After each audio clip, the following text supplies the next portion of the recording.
많은 사람들의 인식 속에서 노년과 성은 전혀 연관이 없는 것처럼 보입니다. 60세가 넘었을 때와 마찬가지로 손주들을 돌보고 능력도 욕망도 없는 나약한 노년을 사는 것만이 여러분이 해야 할 일입니다. 하지만 현실은 우리의 생각과 크게 다릅니다. 안녕하세요 여러분. 지혜의 흐름 채널에 오신 것을 환영합니다. 얼마 전 한 뉴스를 보았습니다. 60대 남성이 여성과 함께 침대에 누워 있다가 갑자기 사망하자 그의 동반자는 충격을 받아 신고하는 것을 잊었습니다. 약 2시간이 지나고 나서야 경찰에 신고했다고 합니다. 부검 결과 외상이 없었으며 우연한 사고로 판정되었습니다. 마치 드라마에서나 나올 법한 이야기 같지만 실제로 우리의 생활 속에서 일어나는 일입니다. 인터넷에서 검색해보면 이와 비슷한 뉴스가 적지 않으며 대부분 중장년층이거나 건강에 문제가 있는 사람들이 피해자입니다. 한국에서도 생리적인 삶이 금기시되고 중년층의 갑작스러운 죽음은 가족에게 매우 충격적이고 해로운 사건이 될 것입니다. 그렇다면 원래는 행복하고 즐거운 일이 왜 죽음으로 이어질 수 있을까요? 오늘 우리는 이 숨겨진 생명의 위협, 돌연사에 대해 이야기해 보겠습니다.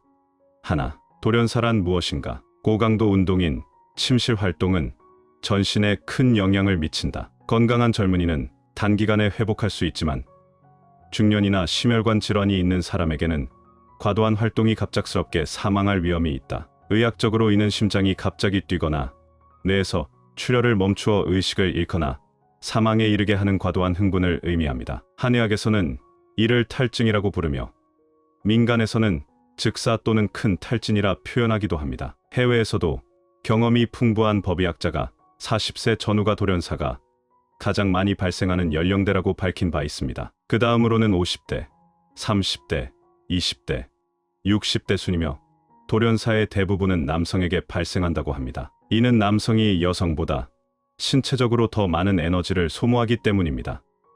둘, 남성은 심뇌혈관 질환의 고위험군이다. 특히 45에서 65세 남성은 심뇌혈관 질환 발병률이 높습니다. 건강한 중년 여성에 비해 건강이 좋지 않은 중년 남성은 갑자기 사망하기 쉽다. 이처럼 신체적 요인으로 인해 돌연사가 유발될 수 있습니다. 신체적으로 좋지 않은 상황에서 과도한 활동으로 목숨을 잃는 것보다 더 안타까운 일은 없을 것이다. 돌연사 사례를 보면 대부분의 사망자는 고혈압이나 관상동맥 질환과 같은 심뇌혈관 질환을 가지고 있었습니다. 흥분된 감정은 고혈압과 부정맥을 유발할 수 있으며 이러한 상태에서 심혈관 질환이 심할 경우 심장마비나 출혈로 인한 사망 등 갑작스런 사망 위험이 높다. 그러나 이것이 이러한 환자들이 생리적 활동을 완전히 자제해야 한다는 것을 의미하지는 않습니다. 건강 상태가 양호하고 환경이 쾌적하며 체력이 충분할 때 진행하는 것이 좋습니다. 의사가 당신에게 분명히 요구한다면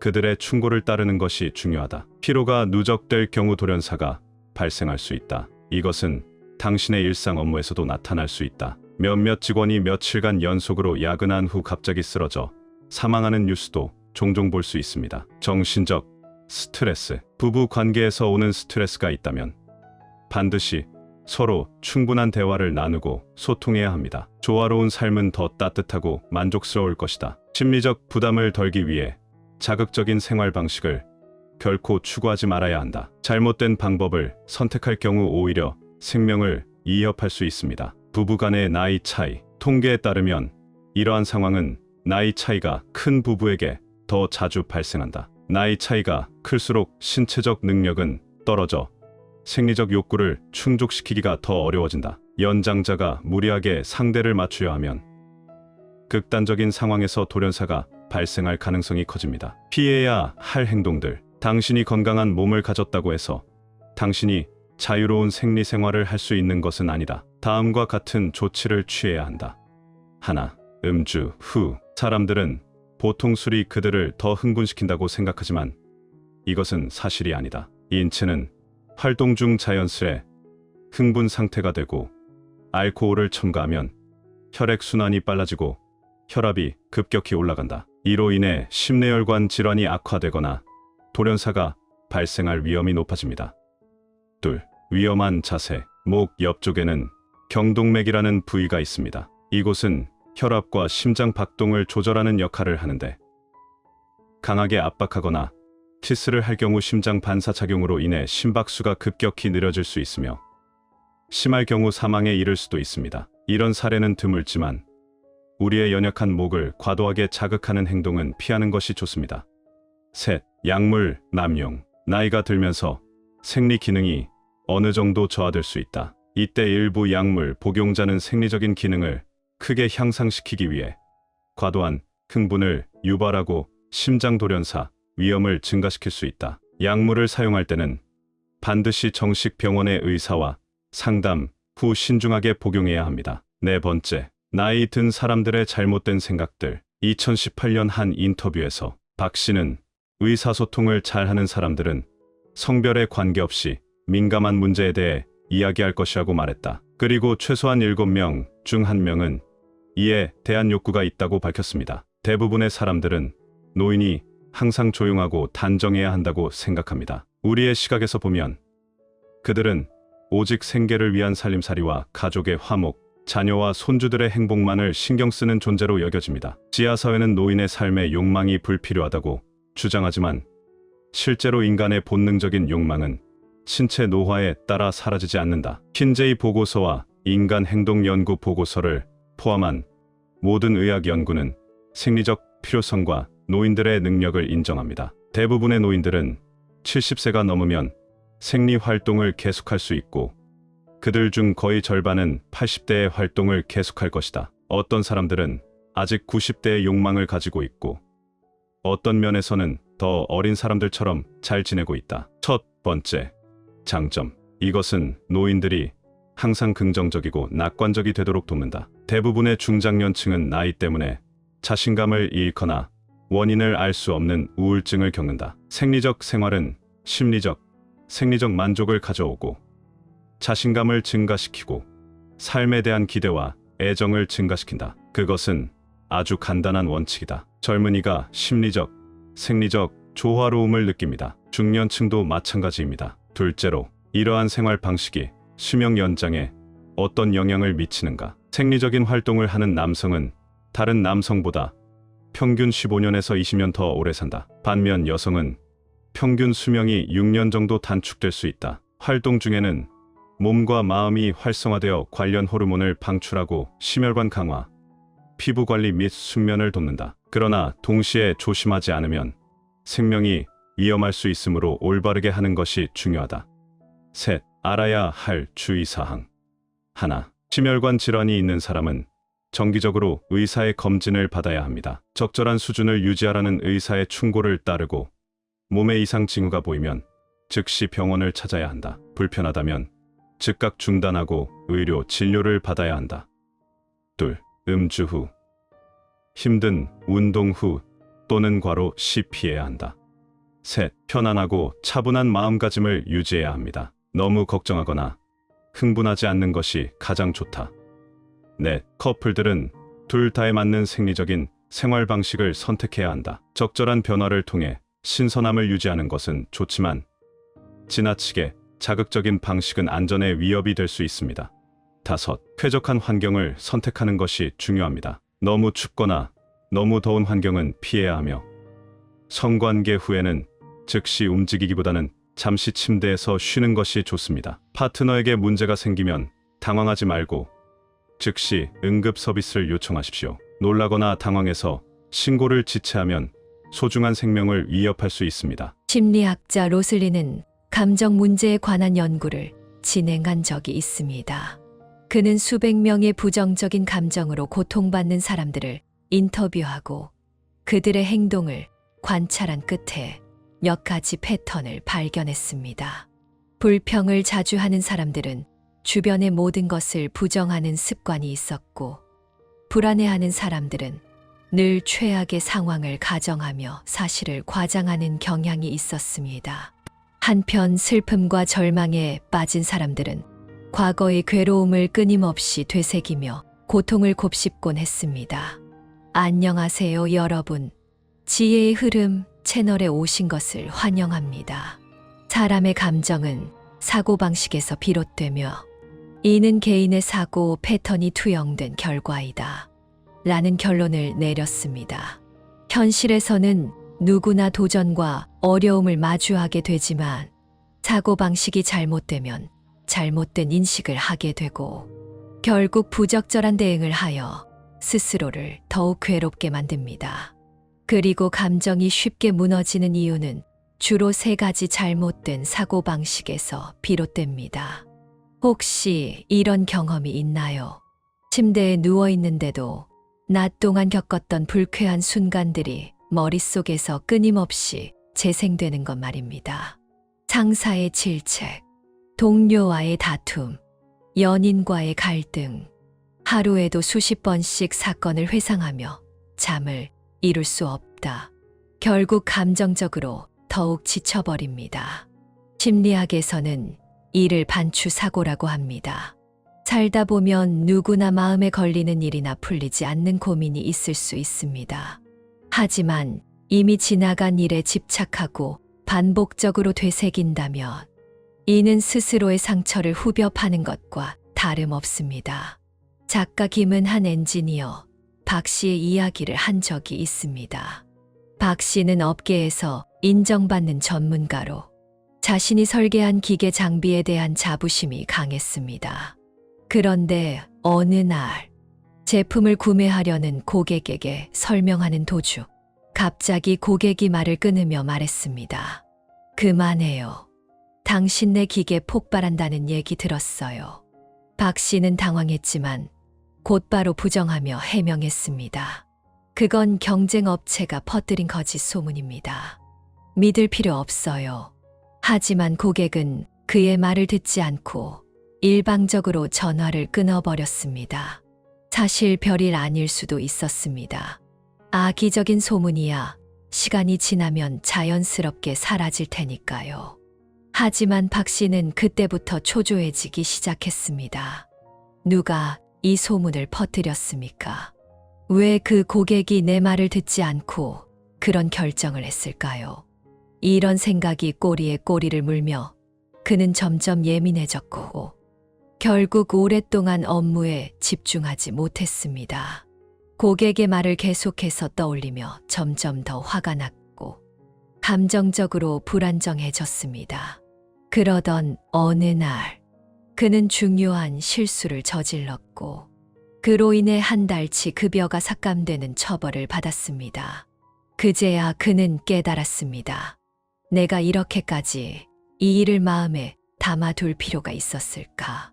그는 그제야 마음을 비우기로 결심했고 결국 감정을 추스르면서 다시 평온을 되찾고 업무에서도 다시 집중력을 발휘할 수 있었습니다. 이와 같이 과거의 사건을 계속해서 곱씹다 보면 상처는 더욱 깊어질 뿐입니다. 이미 지나간 일을 받아들이고 가능한 한 빠르게 잊는 것이 우리의 마음을 지키는 방법입니다. 과거에 집착하지 않고 앞으로 나아갈 때 우리는 더욱 가벼운 마음으로 살아갈 수 있습니다. 인생에서 많은 것을 잊지 못한다면 삶은 결코 앞으로 나아갈 수 없다. 사람들이 때때로 어려움을 겪는 이유는 우리가 과거에 사로잡혀 있기 때문이다. 자신의 상처만 생각하다 보면 추억의 감옥을 결코 벗어날 수 없다. 아직도 과거에 얽매여 있다면 마지막까지 자신에게 더 많은 고통을 줄 뿐이다. 만약 그런 일이 일어났다면 우리는 무엇을 할 수 있을까요? 과거를 뛰어넘는 것 말고 잊을 수 있으면 잊어라. 과거의 일이 현재로부터 당신의 마음을 산만하게 하지 않도록 하라. 나쁜 기억을 단호히 끊고 되새김질하는 사고방식에서 벗어나야 한다.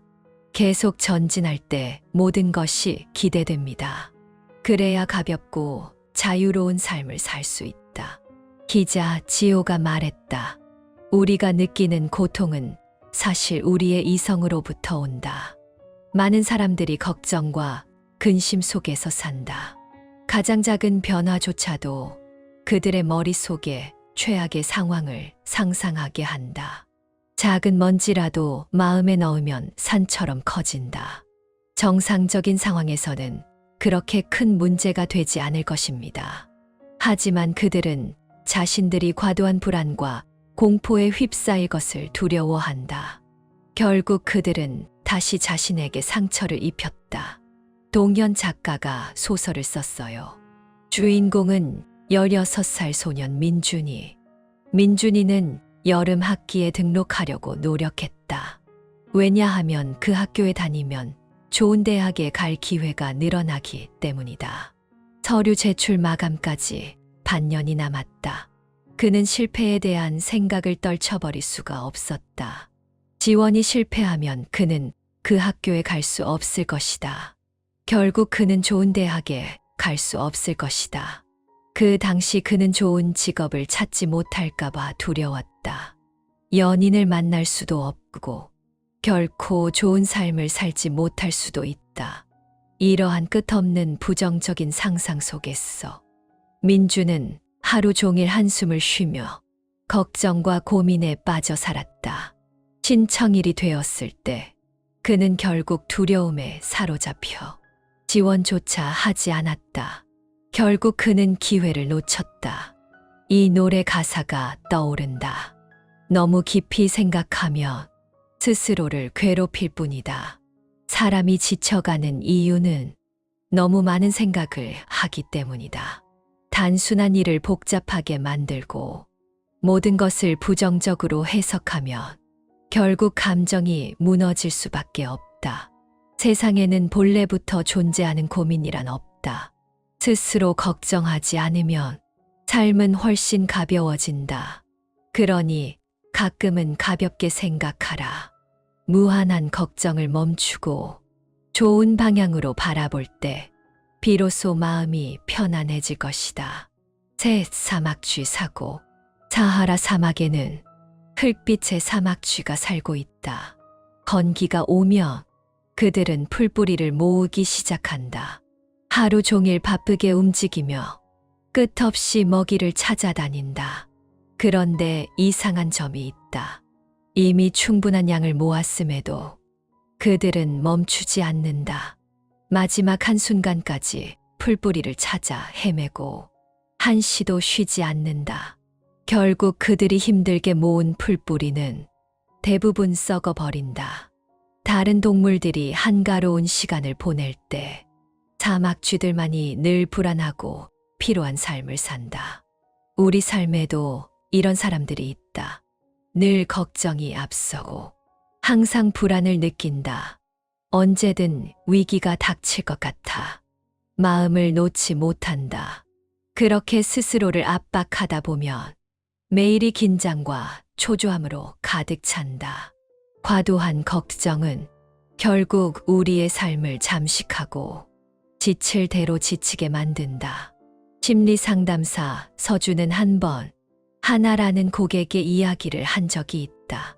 그 당시 하나는 상담을 요청하며 말했다. 요즘 너무 걱정이 많아서 밤마다 잠을 이루지 못해요. 제 삶에는 수없이 많은 문제가 쌓여 있어요. 두 아이는 곧 사춘기에 접어들 텐데 그때가 되면 감당할 수 없을지도 몰라요. 남편은 언제든 직장을 잃을 수 있고 제가 가족의 유일한 생계 책임자가 될 수도 있어요. 미래에 대한 걱정이 그녀의 몸과 마음을 지치게 했고 삶을 점점 더 혼란스럽게 만들고 있었다.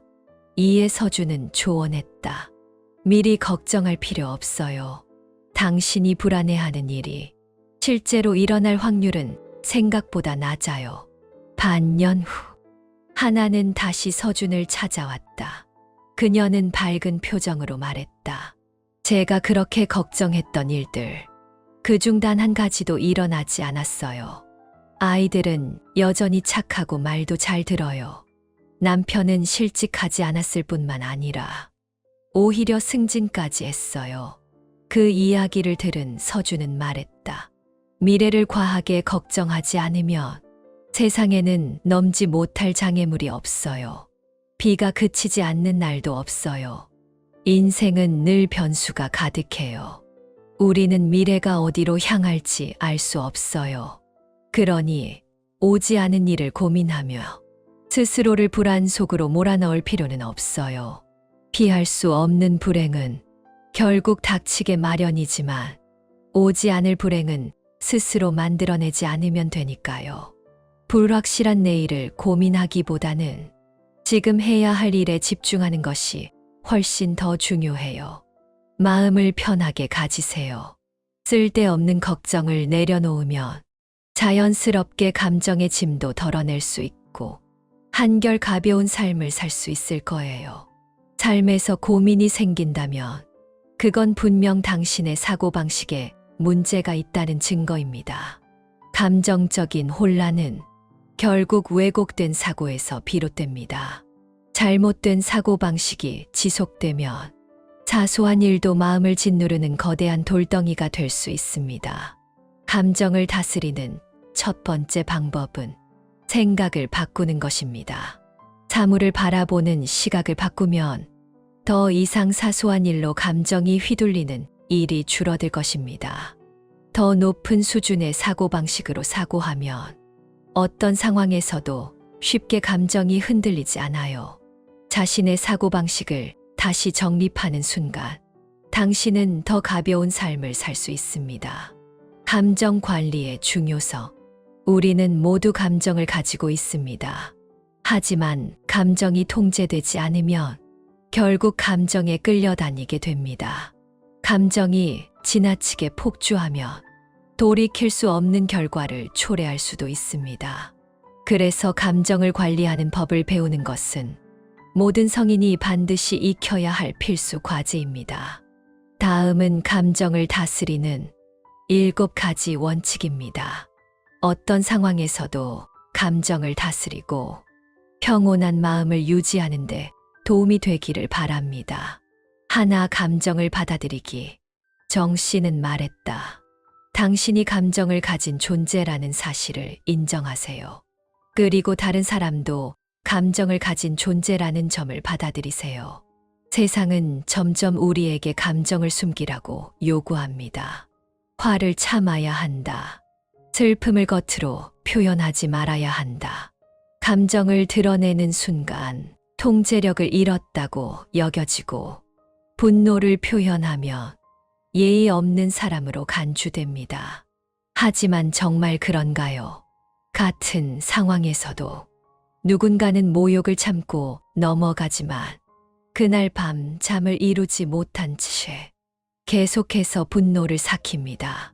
반면 어떤 사람은 자신의 감정을 인정하고 왜 그런 감정이 들었는지 분석한 후 스스로 감정을 다스리고 풀어나갑니다. 사람에게 가장 중요한 것은 감정 관리입니다. 모든 감정에는 존재의 이유가 있으며 이를 인정하는 것이 감정을 다스리는 첫걸음입니다. 감정을 억누르면 결국 감정에 지배당하게 됩니다. 감정을 인정하고 받아들이는 것에서 출발해야 합니다. 그래야 감정이 왜 생겼는지 파악할 수 있고 문제를 해결할 방법을 찾을 수 있습니다. 자신의 감정을 받아들이는 사람이야말로 감정과 평화롭게 공존할 수 있으며 부정적인 감정에 휘둘리지 않습니다. 한 블로거가 자신의 경험을 공유한 적이 있다. 그는 친구와 함께 쇼핑몰에서 행운 상자를 뽑았다. 최고의 경품은 최신형 스마트폰이었다. 블로거는 당첨 확률이 낮다고 생각하고 큰 기대를 하지 않았다.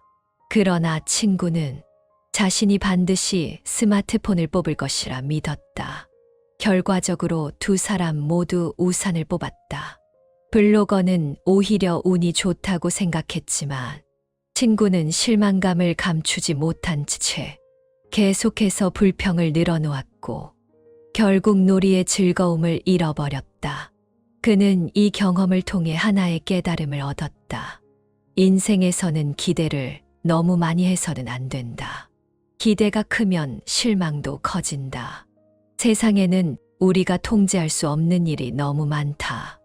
아무리 완벽한 계획을 세워도 예상치 못한 변수가 생길 수 있다. 항상 100점을 기대하면 99점을 받아도 만족하지 못한다. 반면 기대가 0이라면 작은 성취도 기쁨이 될 수 있다.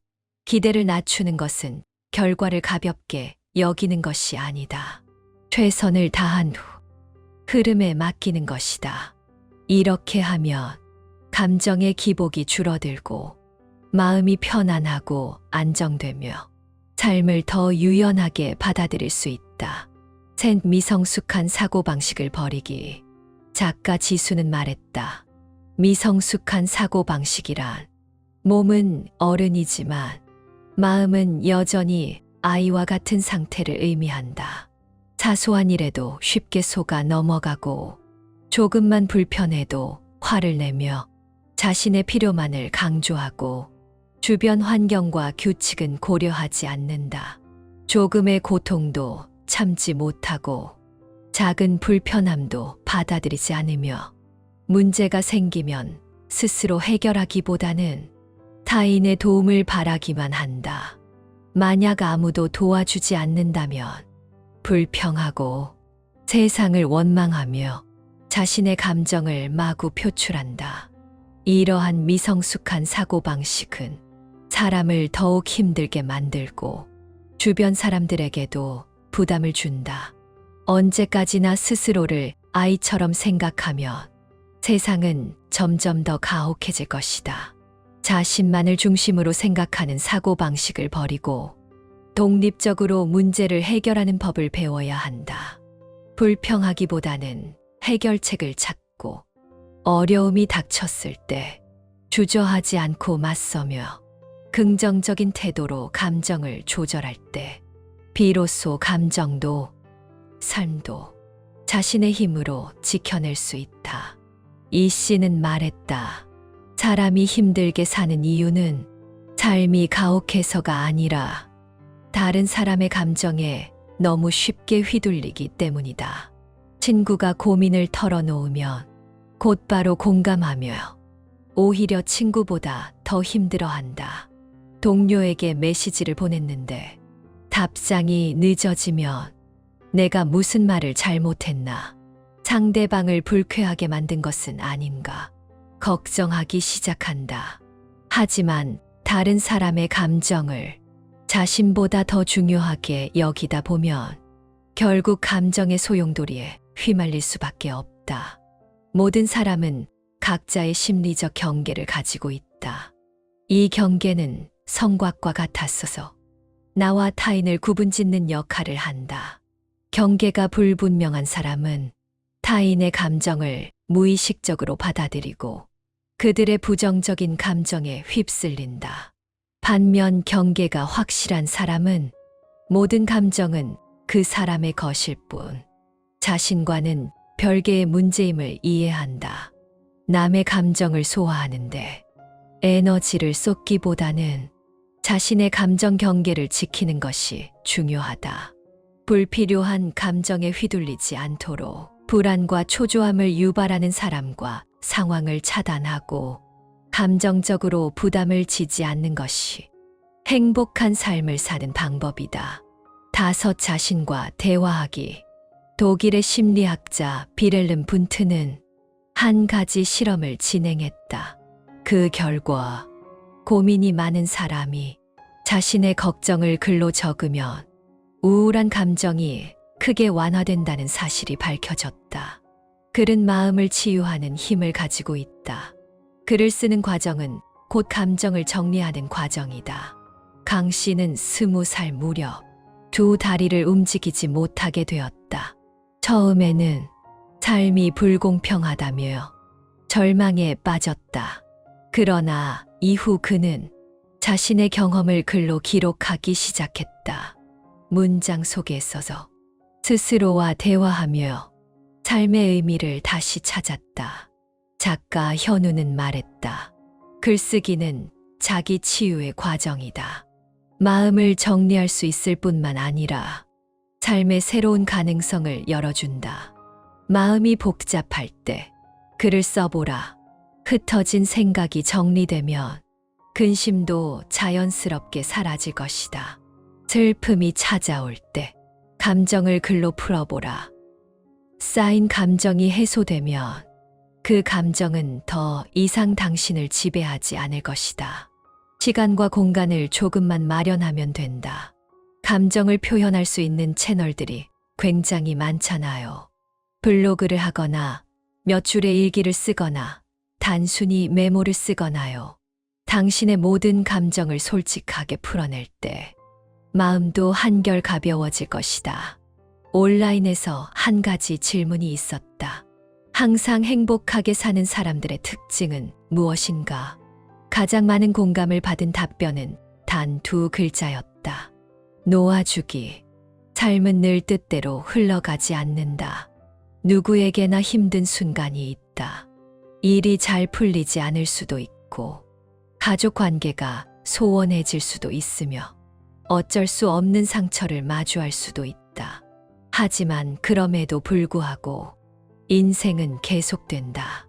우리는 멈출 수 없고 앞으로 나아가야 한다. 모든 고민과 상처를 가슴속에 품고 살아간다면 그것들은 점점 쌓여 마치 무거운 돌덩이가 되어 우리를 짓누를 것이다. 옛 의학자는 말했다. 순리에 따르고 지나간 일에 얽매이지 않으면 건강하게 오래 살 수 있다. 크든 작든 모든 일에 집착하면 고통은 커진다. 하지만 내려놓으면 마음이 자유로워진다. 당신을 힘들게 하는 것들은 잊어야 할 것은 잊고 버려야 할 것은 버려야 한다. 감정의 소용돌이에 휘말리지 않을 때 비로소 감정이 당신을 잠식하지 못한다. 스스로를 놓아주어야 한다. 그때야 비로소 삶의 주도권이 당신의 손으로 돌아올 것이다. 우리는 내일 어떤 일이 일어날지 예측할 수 없다. 우리가 할 수 있는 유일한 일은 알게 모르게 행복의 씨앗을 심어두는 것이다. 인생은 언제나 예상할 수 없는 일들로 가득하다. 기쁨과 슬픔, 성공과 실패, 그 어느 것도 미리 알 수 없다. 그렇다면 불가피한 좌절과 상실에 대비해 미리 행복을 준비하는 것은 어떨까? 매일 작은 기쁨을 기록해 두고 기분이 우울할 때 꺼내어 보자. 소소한 선물을 미리 준비해 두고 마음이 가라앉을 때 열어보자. 자신을 위해 행복을 쌓아둘 줄 아는 사람은 어려운 순간에도 다시 일어설 수 있는 힘을 가진다. 행복은 부정적인 감정을 치유하는 최고의 약이다. 삶이 너무 쓰게 느껴질 때 스스로에게 작은 달콤함을 선물하라. 행복을 저축하는 법을 배우라.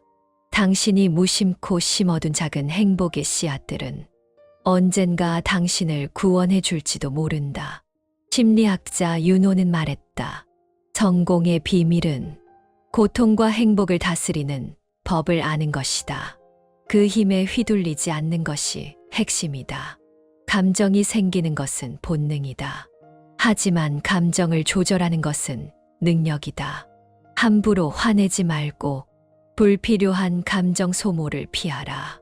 감정을 다스릴 줄 아는 사람만이 세상의 어려움을 헤쳐나갈 수 있으며 더 의미 있는 삶을 추구할 수 있다. 감정의 주인이 될 때 삶은 당신에게 더욱 부드럽게 다가올 것이다.